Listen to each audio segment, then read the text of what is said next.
Siemanko, dawno nie było u nas unboxingu, tak naprawdę ile to było 4 lata temu, jak rozpakowaliśmy nowe kawy 17.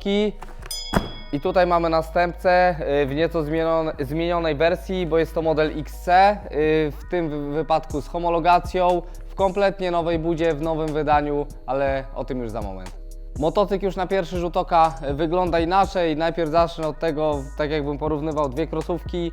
Także model 2.1 to jest praktycznie buda, geometria ramy bazująca na modelu z 19 roku 450. No i co, to jest taka pierwsza podstawowa zmiana, którą od razu widzicie. Ponadto silnik, kompletnie nowa konstrukcja. Jakby zaczęli wprowadzać te zmiany w roku 2020, gdzie mieliśmy już tą górę silnika, głowicę nową na dźwigienkach. Teraz doszedł nam cały dół silnika, który jest zupełnie nowy. Sprzęgło na sprężynie talerzowej, które może być Wam znane z niektórych modeli KTM-a. Rozrusznik. W końcu mamy, jest guziczek, naprawdę te motocykle bardzo fajnie odpalają, nie ma z tym najmniejszego problemu. Sprzęgło hydrauliczne, Nisina i przede wszystkim z tego się bardzo cieszymy. Z przodu mamy sprawdzoną Kayabę, zawias, który jest od lat stosowany w Yamasze na przykład, w kawie też był tylko kilka lat temu. Dwie sprężyny, dwukomorówka, sprawdzona konstrukcja na fajnych powłokach, bardzo żywotnych, także zapowiada się super maszyna. Zobaczymy, jak to wyjdzie w praktyce. Zaraz otwieramy, będziemy zaglądali do środka.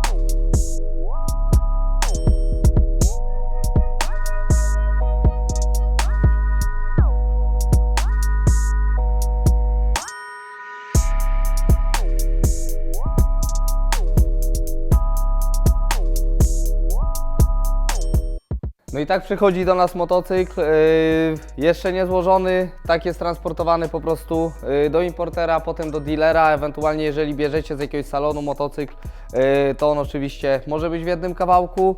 No i zobaczcie sami, co my tutaj mamy. Musimy założyć kierę, przednie koło, błotnik. Nie wiem, czy jest licznik mamy zamontowany już, bo tak jak widzicie, jest to wersja z homologacją, także są i kieruneczki, jest miejsce na blachę, jest tutaj, o proszę, system dopalania spalin, także te wszystkie jakieś tematy, powiedzmy, ekologiczne ściągniemy sobie tutaj, o, z wydechu, to też będzie widać coś ciekawego. Jest zwężka na końcu i tak to pokrótce wygląda. Jeśli chodzi o różnice modelowe między właśnie XC a krosówką, no to od razu widzimy koło 18 z tyłu. Mamy nóżkę, normalnie stopkę boczną, także ten motocykl sobie normalnie można postawić, nie potrzebujemy stojaka. Co dalej? Z tego zrezygnowali w krosówkach, a tutaj jest w standardzie także osłona tarczy hamulcowej, płyta pod silnik, której teraz może za bardzo nie widać, ale tutaj jest. W przypadku modelu z homologacją tutaj mamy czujnik stopu ciśnieniowy, on jest normalnie w układ wpięty, z przodu podobnie, tylko chyba w pompie nam będzie siedział. Tutaj czujniczek prędkości, no także wszystko jest tak, jak powinno być i możemy sobie zacząć powoli to wszystko rozkręcać, całą ramę i motocykl składać do kupy.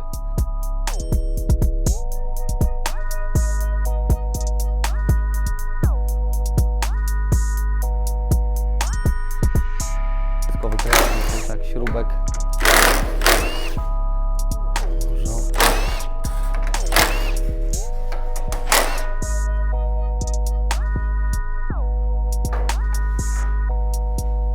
Ten karton to czy jak? Kurde, a my możemy tak spróbować.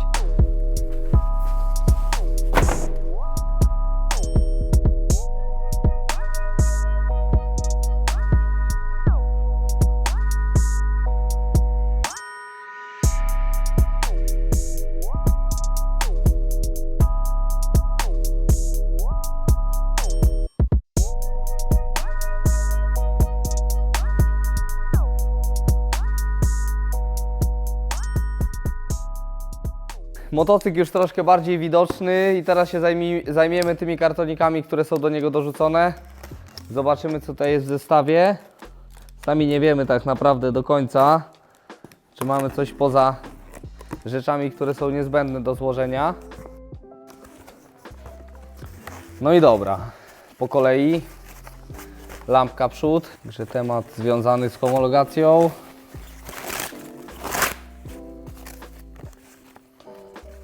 Tak to wygląda. Dalej, filterek powietrza.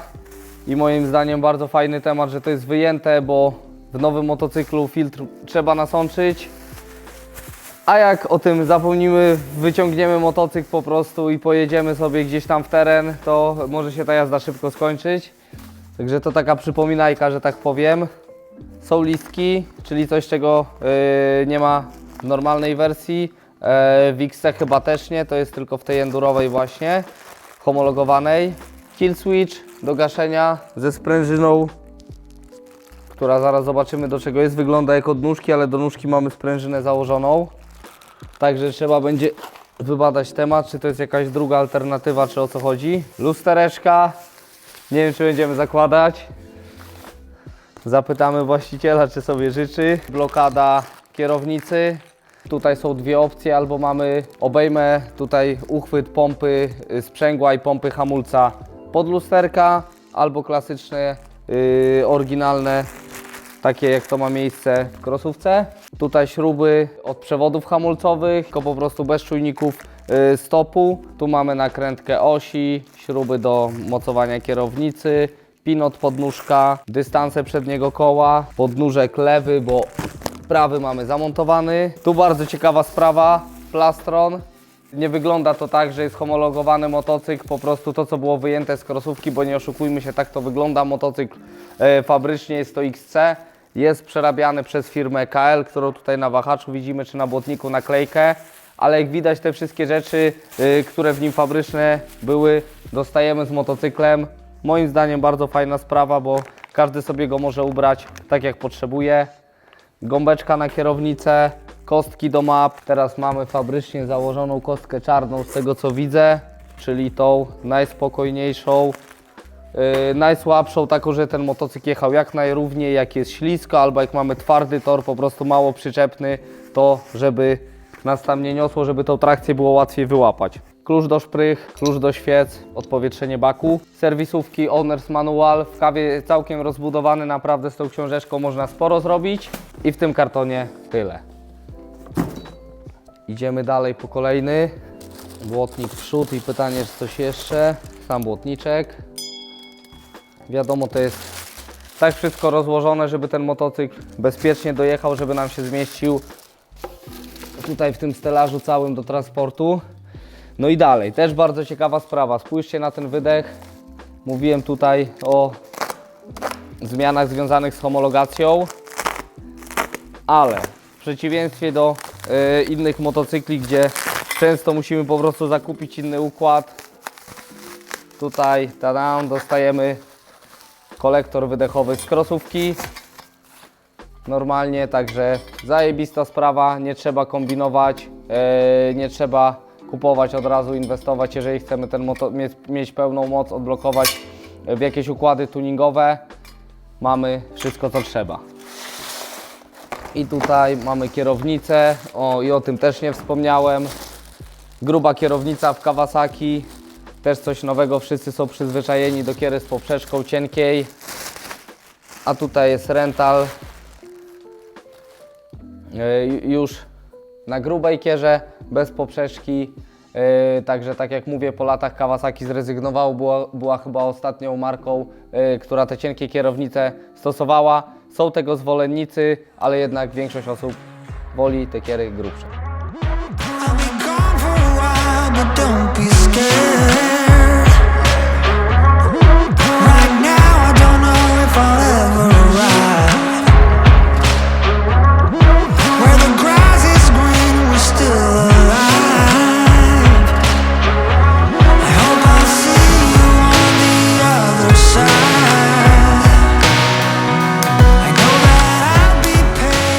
Tutaj skręcamy sobie oczywiście cały motocykl, fajnie sobie wziąć tego Owner's Manuala i posprawdzać momenty, żeby to było zrobione jak trzeba. I jeszcze Wam polecam zwrócić uwagę na takie ważniejsze momenty w motocyklu, czyli na przykład zacznijmy od półek. To jest niby wszystko skręcone, ale warto sprawdzić, czy faktycznie to jest dobrym momentem. Jakby się okazało, że to jest przeciągnięte, zaraz nam tutaj wytrze powłoki na lagach, a wiadomo, że różnie to bywa.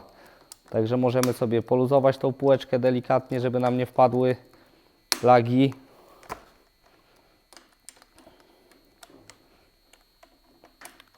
tego co widzę jest w miarę lekko, powinno być ok i dociągnąć tyle ile trzeba.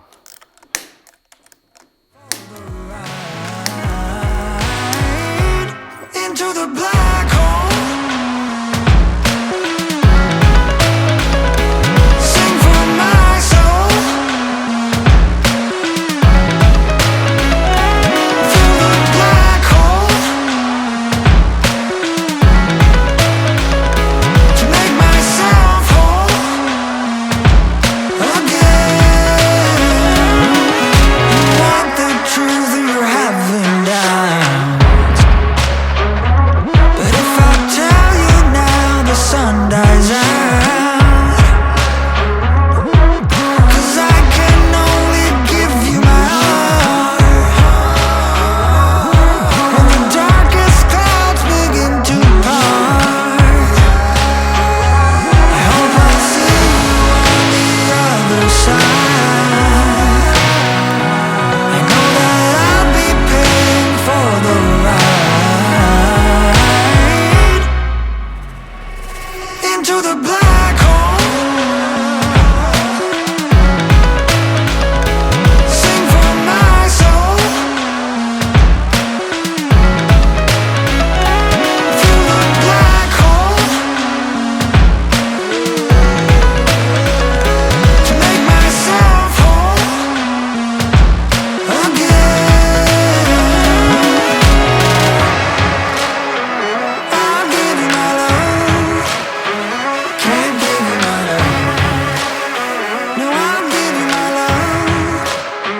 Can't give you my love. I'll give you my love. Into the black hole. No i mamy sztukę całą złożoną. Motorek wygląda bardzo fajnie. Tak z mojej strony mogę powiedzieć, że ten kit homologacyjny naprawdę taki z głową, że tak powiem, do jazdy, bo czasami mamy takie zestawy, gdzie kierunkowskazy są po prostu mega duże, zaraz to wszystko odstaje, łatwo to połamać, a tu jest wszystko takie fajne, kompaktowe, zgrane z tym motocyklem. Fajnie, że mamy listki. Liczniczek też jest marki Koso, zgrabny, malutki, także generalnie jest wszystko co potrzeba. Gabarytowo, fajne, małe, także tak jak w takim motocyklu tego typu powinno być. Zaraz sobie sztukę odpalimy, ale najpierw sobie ją tak obejrzymy, jak już jest cała zmontowana. Już sobie mniej więcej ogarnęliśmy, jak to jest wszystko poblokowane, bo wiadomo, że docelowo motocykl jak będzie jeżdżony po torach, będzie się ścigał być może, musi mieć taką moc jak powinien. I co w takim nowym motocyklu warto zrobić? Tak jak wcześniej wspomniałem, jak ważne momenty skręcenia. Półki na przykład, no koło z przodu to mocujemy, też pamiętamy, żeby tą lagę dobrze ustawić. Robiliśmy o tym poradnik, można sobie zerknąć. Smarowanie łożysk. Polecam, z reguły nie jest tak, że jest totalnie sucho, ale tego smaru można tam dać więcej, bo w momencie jak sobie przeoramy taki motocykl w błocie, zostawimy go teraz, to bardzo łatwo te łożyska zajechać, a to co jest w oryginale montowane na pierwszy montaż jest naprawdę bardzo, bardzo wysokiej jakości, także polecam o to dbać po prostu, bo naprawdę może dużo posłużyć, a potem przy montażu zamienników, które są no, w przypadku jakichś łożysk kiwaczki czy główki ramy, często nawet 4 czy 5 razy tańsze, niestety nie ma co mówić o trwałości, o fajnych pasowaniach. Także kiwaczka, wahacz, główka ramy, to na pewno warto zrobić. Co dalej? Luzy zaworowe również polecam sprawdzić. My teraz jakby no w tym motocyklu jeszcze to nie było robione, ale w naszych motocyklach także 450 z tego roku crossowej i 250 sprawdzaliśmy luzy. Akurat tutaj wszystko się zgadzało, ale jak braliśmy poprzednie motocykle, to było z tego co pamiętam dosyć mocno porozjeżdżane. Też taka rzecz, którą warto sprawdzić, dokręcić trzymaki. U mnie na przykład było to bardzo lekko skręcone, także możemy sobie wylecieć zajarani na tą pierwszą rundę i zaraz zerwać wentyl. No szkoda takich świeżych obręczy felg zaraz orać łyżkami, żeby wymienić głupią dętkę. Olej silnikowy. Ten motocykl jest teoretycznie jest zalany, ale warto go odpalić na chwilkę, dogrzać i sprawdzić stan oleju.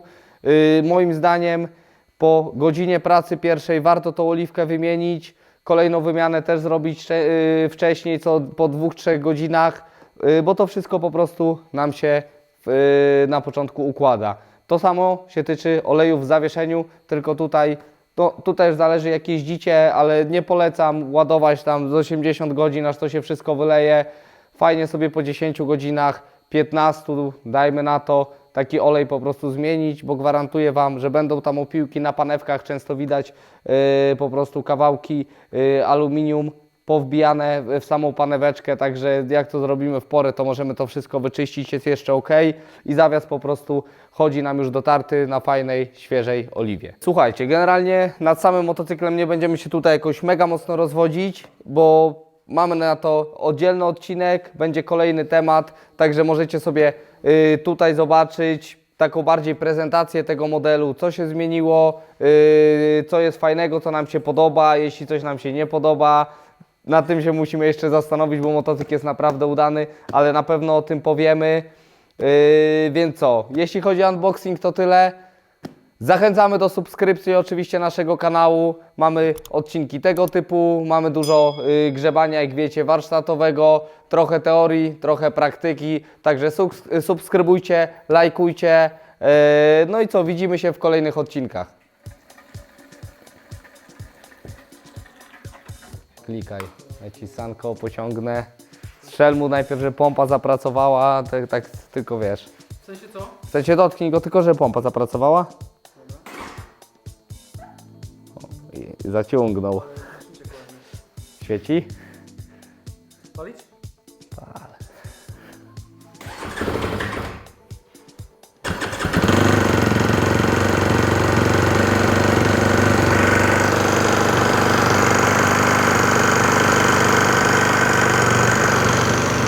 Silnik jest głośny sam w sobie, jak jest taki cichy wydech.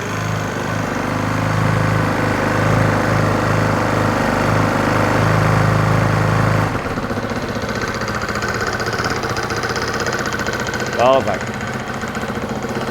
Ale cichutki. No. Robimy głośny teraz. No dobrze. Grzebane będzie teraz, no.